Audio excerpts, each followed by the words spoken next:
ಯಾ ಸಂಜೆಗೆ ಏನಾಯ್ತು? ಬೈಕ್ ಸ್ಕಿಡ್ಡಾಗಿ ಬಿದ್ದುಬಿಟ್ರು ಅಜ್ಜಿ. ಇರು, ಕರ್ಣನ್ಗೆ ಫೋನ್ ಮಾಡ್ತೀನಿ, ಬಂದೇ ಇರು. ನೋನು ಕರ್ಣನ್ ಮಾತ್ರ ಕಾಲ್ ಮಾಡಬಾರ್ದು, ಪ್ಲ್ಯಾನ್ ಎಲ್ಲ ಉಲ್ಟಾ ಹೊಡೆಯುತ್ತೆ.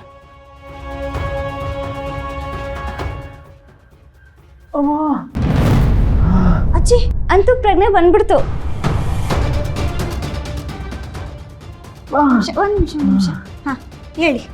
ಅಮ್ಮ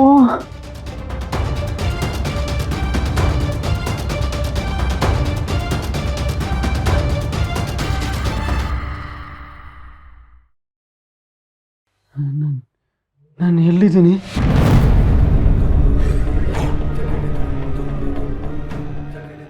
ಪ್ರಿಯಾ, ರೋಸಿ ಆಂಟಿ, ನೀವೇನಿಲ್ಲಿ?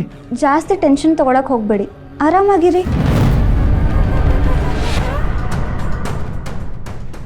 ನಾನು ಬೈಕ್ ಓಡಿಸ್ತಾ ಇದ್ದೆ, ಯಾರೋ ಸಡನ್ನಾಗಿ ತಡೆದಾಗಾಯ್ತು, ಸ್ಕಿಡ್ಡಾಗಿ ಬಿದ್ದೆ. ನಂಗೆ ಅದಷ್ಟೇ ಜ್ಞಾಪಕ. ಅದು ಸರಿ, ನಾನು ಇಲ್ಲಿಗೆ ಹೇಗೆ ಬಂದೆ? ನೀವು ಅನ್ಕಾನ್ಷಿಯಸ್ ಆಗಿ ಬಿದ್ದುಬಿಟ್ಟಿದ್ರಿ. ಮನೆ ಹತ್ರ ಇತ್ತು ಅಂತ ನಾನೇ ಕರ್ಕೊಂಡ್ಬಂದೆ. ನೀವಾ? ಸಾರಿ ತುಂಬ ರಿಸ್ಕ್ ತಗೊಂಡ್ರಿ ಅನ್ಸುತ್ತೆ. ಅಯ್ಯೋ, ಇಂಥ ಟೈಮಲ್ಲಿ ಹೆಲ್ಪ್ ಮಾಡಿಲ್ಲ ಅಂದರೆ ಹೇಗೆ? ಇರಿ, ಕರ್ಣ ಸರ್ಗೆ ಫೋನ್ ಮಾಡ್ತೀನಿ. ಅಯ್ಯೋ ಬೇಡ.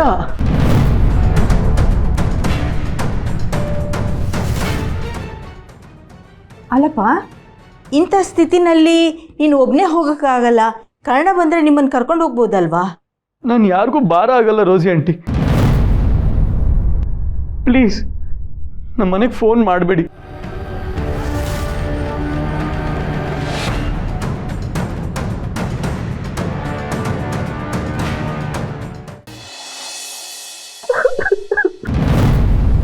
ಯಾಕೆ ಆಡ್ತಿದ್ದೀರಾ? ಏನಾಯಿತು? ತುಂಬ ನೋವಾಗ್ತಿದೆಯಾ? ಇದು ದೇಹದ ನೋವಲ್ಲ, ಮನಸ್ಸಿಗಾಗ್ತಿರೋ ನೋವು. ನಾನು ಏನಾನು ಹೇಳಿದ್ರೆ ನೀವು ಯಾರೂ ನಂಬಲ್ಲ, ಆದರೆ ಯಾಕೋ ಗೊತ್ತಿಲ್ಲ. ಫಸ್ಟ್ ಟೈಮ್ ನನ್ನ ಲೈಫಲ್ಲಿ ಇವತ್ತು ಮನಸ್ಸು ಬಿಚ್ಚಿ ಮಾತಾಡಬೇಕು ಅನ್ನಿಸ್ತಿದೆ.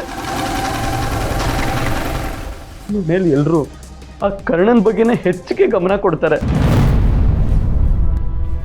ಕರ್ಣ ಒಳ್ಳೆನೇ, ನಾನು ಇಲ್ಲ ಅಂತ ಹೇಳ್ತಿಲ್ಲ, ಆದರೆ ನನ್ನ ಬಗ್ಗೆನೂ ಯೋಚನೆ ಮಾಡಬೇಕಲ್ವಾ? ನೋಡು ಸಂಜಯ್, ನೀನೀಗ ಅನುಭವಿಸ್ತಾ ಇರೋದಕ್ಕೆ ನೀನು ಮಾಡಿರೋ ತಪ್ಪುಗಳೇ ಕಾರಣ. ಸುಮ್ಮನೆ ಕರ್ಣನ ಮೇಲೆ ಹೇಳಬೇಡ. ರೋಜಿ ಆಂಟಿ, ನನಗೆ ಗೊತ್ತು, ನಾನು ತಪ್ಪು ಮಾಡಿದ್ದೀನಿ, ಒಪ್ಕೋತೀನಿ. ಆದರೆ ಅದ್ರ ಹಿಂದೆ ಇರೋ ಕಾರಣ ಯಾರೂ ಯೋಚನೆ ಮಾಡ್ತಿಲ್ಲ.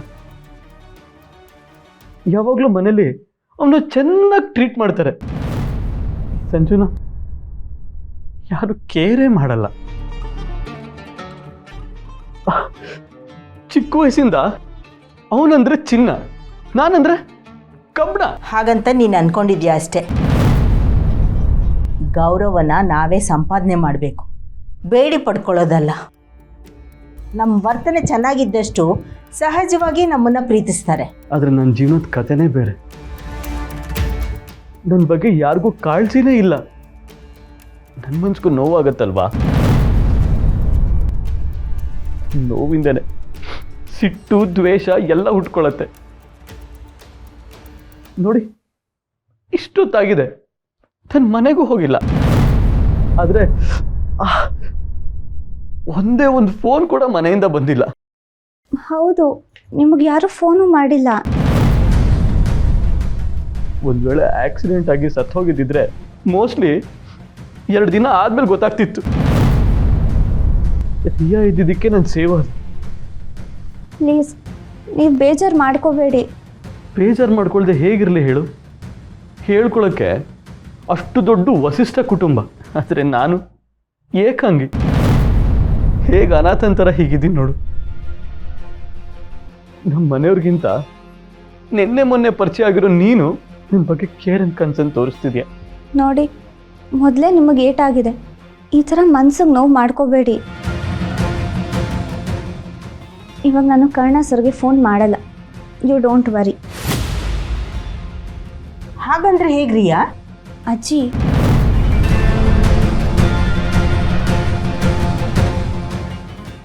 ಯು ಡೋಂಟ್ ವರಿ, ನೀವು ರೆಸ್ಟ್ ಮಾಡಿ.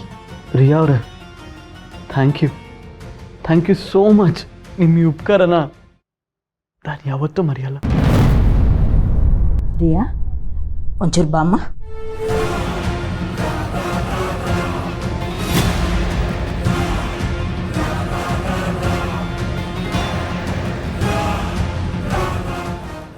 ನೋಡು ರಿಯಾ, ಅಳೋ ಗಂಡಸರನ್ನ ನಂಬಲೇಬಾರ್ದು.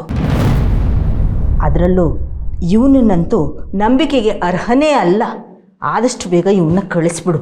ಅಜ್ಜಿ, ಅವ್ರು ಕೆಟ್ಟವರೇ ಆಗಿರ್ಬೋದು, ಆದರೆ ಅವ್ರು ಇವತ್ತು ಯಾಕೋ ಮನ್ಸು ಬಿಚ್ಚಿ ಮಾತಾಡಿದ್ರು ಅನಿಸ್ತು. ಯಾರ್ಯಾರ ನೋವು ಏನೇನಿರುತ್ತೋ ನಮ್ಗೆ ಹೇಗೆ ಗೊತ್ತಾಗತ್ತೆ ಅಲ್ವಾ? ಅದರಲ್ಲೂ ಅವ್ರಿಗೆ ಪೆಟ್ಟಾಗಿದೆ. ಮಾನವೀಯತೆ ದೃಷ್ಟಿಯಿಂದ ಆದರೂ ಅವ್ರನ್ನ ಇಷ್ಟೊತ್ತಲ್ಲಿ ಕಳಿಸೋದು ಬೇಡ ಅನ್ನಿಸ್ತಿದೆ. ಈ ಕನ್ನಡಕ, ನನ್ನ ನಂಬು ಪ್ಲೀಸ್. ನಾನು ಮಾಡ್ತಿರೋ ಆ್ಯಕ್ಟಿಂಗ್ ಗೊತ್ತಾಗೋ ಹೊತ್ತಿಗೆ ನಿನ್ನ ಕಥೆನೇ ಮುಗ್ದಿರತ್ತೆ.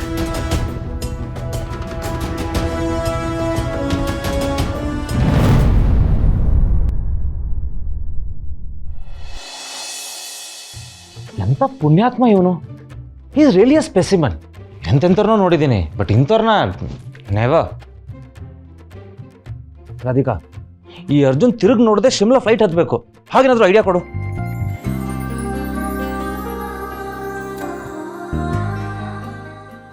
ಅಷ್ಟು ಕ್ಯೂಟ್ ಆಗಿರೋನ ಹಂಗೆಲ್ಲ ಬೈಬೇಡ ಅಣ್ಣ.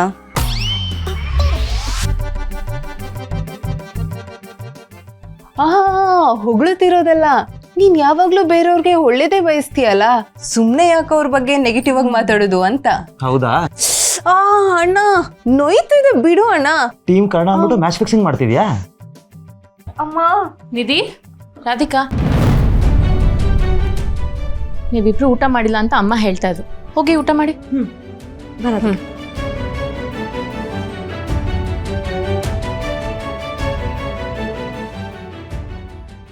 ಕರ್ಣ, ಅರ್ಜುನ್ ಬಗ್ಗೆ ನಿಮ್ಮ ಹತ್ರ ಸ್ವಲ್ಪ ಮಾತಾಡ್ಬೇಕಿತ್ತು. ನೋಡಿ, ಯಾವುದೇ ನಿರ್ಧಾರ ತಗೊಳ್ಳೋ ಮೊದಲು 100 ಸಲ ಯೋಚನೆ ಮಾಡಬೇಕು. ಆ ವ್ಯಕ್ತಿ ನಿಜವಾಗ್ಲೂ ಆಗಿದಾನ ಅಂತ ನಾವು ಚೆಕ್ ಮಾಡಬೇಕು. ಅವಸರದಿಂದ ಆಗೋದ್ ಅಪಾಯ ಜಾಸ್ತಿ ಅಂತ ದೊಡ್ಡವರೇ ಹೇಳಿಲ್ವಾ? ಅದಕ್ಕೆ ನನಗೆ ನಿಮ್ಮ ಹೆಲ್ಪ್ ಬೇಕು. ನನ್ನ ಹೆಲ್ಪ? ನಿಧಿ ಲೈಫಲ್ಲಿ ಬರೋ ಹುಡುಗ ಪರ್ಫೆಕ್ಟ್ ಆಗಿರಬೇಕು. ಎಷ್ಟು ಪರ್ಫೆಕ್ಟ್ ಅಂದರೆ ನಿಮ್ಮ ಥರ.